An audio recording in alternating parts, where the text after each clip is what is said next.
குளத்தூரில் தலைவர் ஜெயிச்சு, குளத்தூரில் தலைவர் ஜெயிச்சிருக்கு. கொஞ்சம் கஷ்டமா இருக்குது. நான் பெரியாருடைய தொண்டன், அதனால் திராவிட கருத்தியல் ஆதரவாளன். நான் எந்த கட்சியிலையும் மெம்பர் இல்லை. இருந்தாலும் கூட நல்லது நடக்கும்போது, அது எந்த கட்சி ஆட்சியில் இருந்தாலும் அந்த கட்சியில் ஒரு நல்ல நலத்திட்டங்கள் நடக்கும்போது போவேன். அது மாதிரி முதல்வர் ஸ்டாலின் அவர்களுடைய பிறந்த நாளுக்கு தம்பி சேகர் பாபு அவர்கள் பல நலத்திட்டங்கள் அறிவிப்பார்.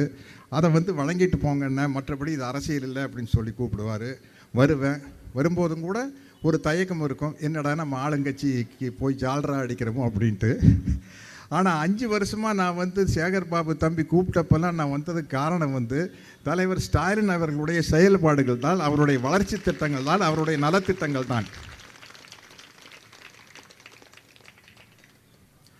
ஆளுங்கட்சியாக இருக்கும்போது தயங்கி தயங்கி வந்தேன்னா, இப்போ சொல்கிறேன், ஒரு திமுக அனுதாபியாக வந்துட்டு போன தம்பி, என்ன நல்ல நல்ல விஷயங்கள் எல்லாரும் பண்ணுறீங்க அப்படிங்கிறதுக்காக இப்போ சொல்கிறேன் தம்பி, நான் திமுக தான்.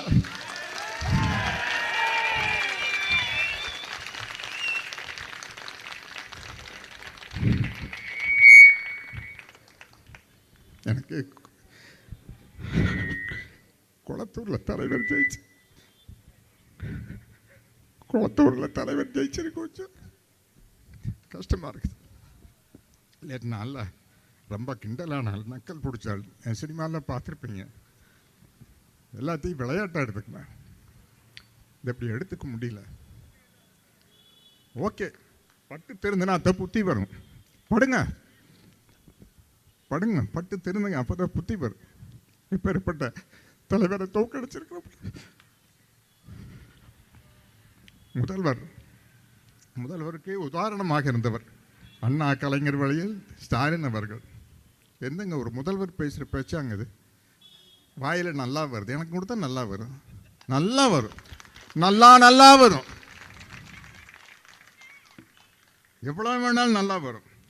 என்னை உனி அந்த யாரோ இருக்கிறாங்க அது இன்ஸ்டாகிராமில், என்னமோ அந்த வாரியர்ஸ் வெங்காயன்ட்டு அவங்கெல்லாம் திட்டுவாங்க. கவலையே பட மாட்டேன்.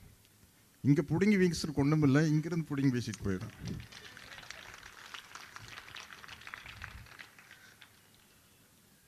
தேவைன்னா சொல்லுங்கள்.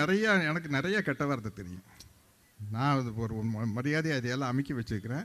உங்களுக்கு ஏதாச்சும் தேவைன்னா இன்ஸ்டாகிராமில் லொட்டு லோசுகளெல்லாம் திட்டுவீங்க. உங்களுக்கு ஏதாச்சும் தேவைன்னா அது கொடுங்க, நான் நிறைய எடுத்து கொடுக்குறேன்.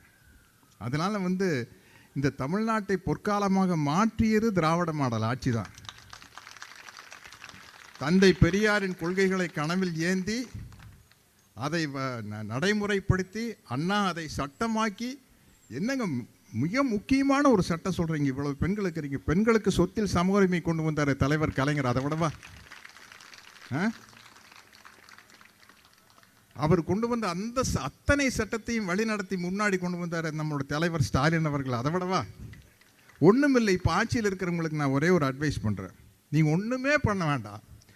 ஸ்டாலின் அவர்கள் செய்த நலத்திட்டங்களுக்கு பேரை மட்டும் மாற்றி ஸ்டிக்கரை மாற்றிடுங்க, உங்களுக்கு நல்ல பேர் கிடச்சிடும். நான் முதல்வன் திட்டமா வேற ஏதாச்சும் வச்சுக்கோங்க, விடியல் பயணமா வேற பேர் வச்சுக்கோங்க. அந்த பேரை மட்டும் மாட்டினீங்கனாலே உங்களுக்கு நல்ல பேர் வந்துடும். ஆனால் அவர் கொண்டு வந்த நலத்திட்டத்தையும் வளர்ச்சி திட்டத்தையும் மாற்றினீங்கன்னா சரிப்பட்டு வராது, கண்டிப்பாக சரிப்பட்டு வராது. தவிர்க்க முடியாத தம்ப்நெயில்ஸ், கலக்கலான கண்டென்ட்ஸ், சினிமாவும் சீரியஸ் பிரச்சனைகளும், பல வருடங்கள் இடைவெளிக்கு பிறகு இந்த படத்துல ஒரு கலகலப்பும் கைகலப்பும். Me too, love you. Thank you so much. Mass ஏத்துறது போயிட்டே தான் இருக்காரே தவிர பிரேக்கே இல்லாமல் பிரேக்கிங் நியூஸ் சொல்லும் தந்தி டிவி ஆப். இன்ஸ்டா தலைமுறை வரை இறங்கி அடிக்கும் தந்தி டிவியின் டிஜிட்டல் எக்ஸ்க்ளூசிவ். அது தண்ணிக்குள்ள போகும்போது ஹேங் ஆயிடுச்சு. உங்களுக்கு விஜய் சார் எந்த அளவுக்கு ரொம்ப பிடிக்கும்? Of course, Malayalis are huge Vijay sir fans. ரெண்டு பேருமே ரொம்ப பிடிக்கும் எனக்கு. தந்தி டிவி ஆப்பை இலவசமா டவுன்லோட் செய்யுங்க. ஃபாலோ பண்ணுங்க, சப்ஸ்கிரைப் பண்ணுங்க, என்ஜாய் பண்ணுங்க.